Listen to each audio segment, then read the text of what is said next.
خوش آمدید۔ آج ہم تاریخ کے ایک ایسے باب کا جائزہ لے رہے ہیں جو سچ میں حیرت انگیز ہے۔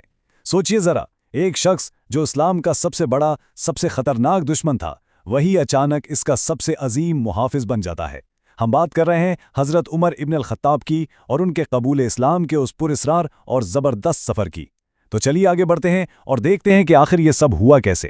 ان کی شروعاتی دشمنی کا اندازہ اس بات سے لگایا جا سکتا ہے کہ اس دور میں ایک جملہ بڑا عام تھا۔ لوگ کہتے تھے، بھائی اس کے باپ کا گدھا اس سے پہلے مسلمان ہو جائے گا۔ سننے میں تھوڑا عجیب لگتا ہے نا، لیکن دراصل یہ دکھاتا ہے کہ کسی ایک شخص کو بھی حقیقتاً کسی کو بھی ان کے بدلنے کی 1% بھی امید نہیں تھی۔ گدھے کے ذکر سے ایک دلچسپ تاریخی بات سامنے آتی ہے۔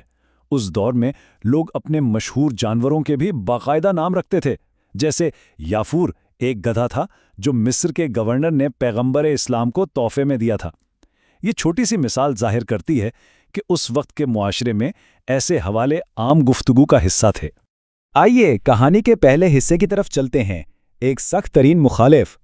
اگر ہم عمر کی شخصیت کو دیکھیں تو یہ ایک بڑا عجیب سا تضاد تھا، ایک پیراڈاکس۔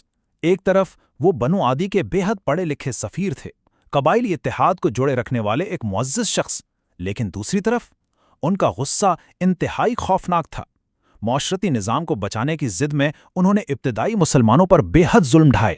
ان کی جسمانی طاقت اور ذہنی صلاحیت کے اس کمبینیشن نے انہیں واقعی خوفناک دشمن بنا دیا تھا۔ وہ لمبے اور طاقتور ریسلر تھے اور اپنے دور کے گنے چنے پڑھے لکھے لوگوں میں شامل تھے۔ قریش کی روایاتوں کے ایسے کٹر محافظ تھے کہ ایمان لانے والوں کو عذاب دیتے دیتے خود تھک کر چور ہو جاتے تھے، پر پیچھے نہیں ہٹتے تھے۔ اب آتے ہیں کہانی کے دوسرے حصے کی طرف۔ یہ وہ وقت تھا جب قتل کی ایک خوفناک سازش رچی گئی۔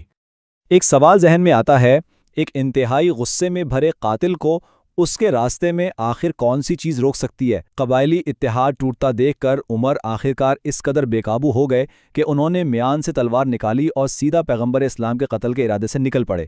یہ کہانی کا ایک نہایت ہی سسپنس سے بھرا اور سنگین لمحہ تھا۔ لیکن راستے میں ایک زبردست ٹوسٹ آ گیا۔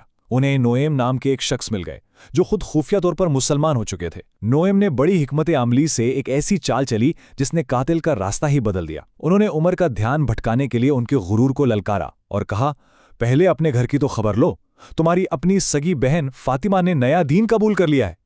یہ سننا تھا کہ آگ لگ گئی۔ اور یہیں سے تیسرا حصہ شروع ہوتا ہے، جب ایک نڈر بہن ایک قاتل کے سامنے کھڑی ہو گئی۔ عمر طوفان کی طرح بہن کے گھر میں گھسے اور فوراً تصادم شروع ہو گیا۔ انہوں نے غصے میں آ کر بہن پر زوردار وار کیا، لیکن جیسے ہی انہوں نے اپنی بہن کے چہرے پر خون دیکھا، وہ ایک دم جھٹکے سے رک گئے۔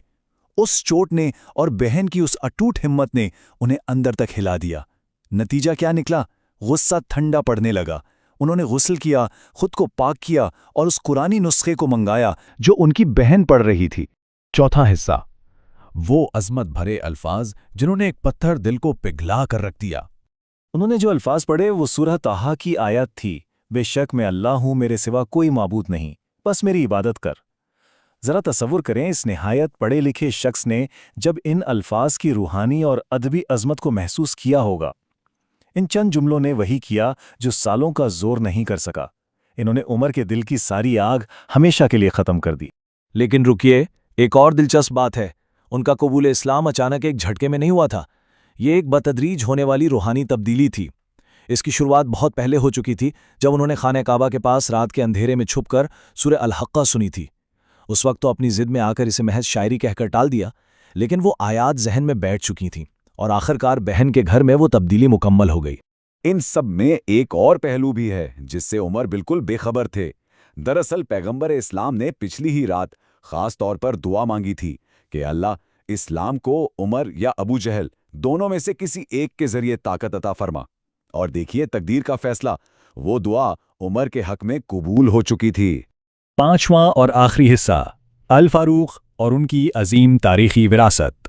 اسی روز عمر نے وہی ننگی تلوار اٹھائی اور دارالارقم کا رخ کیا، لیکن اس بار کسی کو قتل کرنے کے لیے نہیں، بلکہ انہی لوگوں کے سامنے اپنے نئے ایمان کا اعلان کرنے کے لیے جنہیں وہ کل تک ڈھونڈتے پھرتے تھے۔ اس بہادرانہ اعلان پر انہیں ایک عظیم لقب ملا، الفاروق، یعنی وہ شخص جو حق اور باطل کے درمیان واضح فرق کر دے۔